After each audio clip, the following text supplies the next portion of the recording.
அதே சமயத்தில் தானம் தியானம் செய்ய வேண்டும். அப்போ புண்ணியம் செய்ய செய்ய என்ன ஏற்படும்? உடல் ஆரோக்கியம், செல்வம் பிறகுதான் செய்யும்.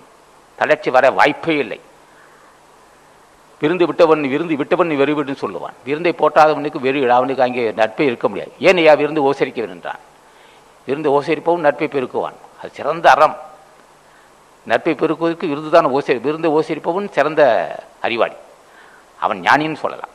அது சிறந்த அறிவாளியர்கள். விருந்து ஓசரிப்பவன் நிச்சயம் ஏழைகளுக்கு பசியாட்டுவான். ஆக பசியாட்டக்கூடிய எண்ணம் உள்ளவனுக்கு நிச்சயமாக சுயநலம் இருக்கவே முடியாது.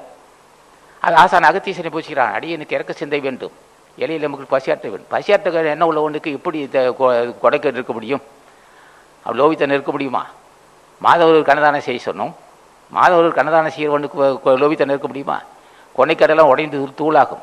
அன்னதானம் செய்ய எண்ணம் உள்ளவனுக்கு கொனைக்கடை இருக்க முடியாது. அங்கே பொறாமை இல்லை, பேராசை இல்லை, வன்சொற்கள் இல்லை, சினம் இருக்காது. யாரும் பகைத்து கொள்ள மாட்டான்.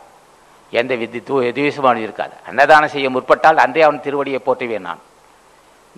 இந்த உலகத்தில் மாதவொரு கண்ணதானம் செய்கிறவன் திருவடியை நான் சிறைமையை தாங்குவேன். என்ன காரணம்? அவன் நிச்சயம் மனிதன் ஆவான். ஒரு மாதத்துக்கு ஒருவனுக்கு அன்னதானம் செய்கிறவன் அவன் மனிதன். தொடர்ந்து செய்து வருகிற அவன் நிச்சயம் அவன் கடவுள் ஆவான். அந்த அறிவு தானே வரும். நீ போய் தேட வேண்டியதில்லை. அன்னதானம் செஞ்சாவே அந்த புத்தி வந்துடும்.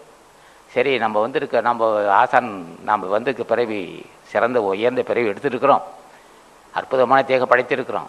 தேக நிறைதறிவு வருவதற்கு முன்னே நம்ம முன்னேற வேண்டும் என்ற உணர்வு அன்னதானத்தான் வரும், பூஜையில் வரும். அப்போ பூஜையும் புண்ணியத்தால் தான் அந்த சிறப்பறிவு.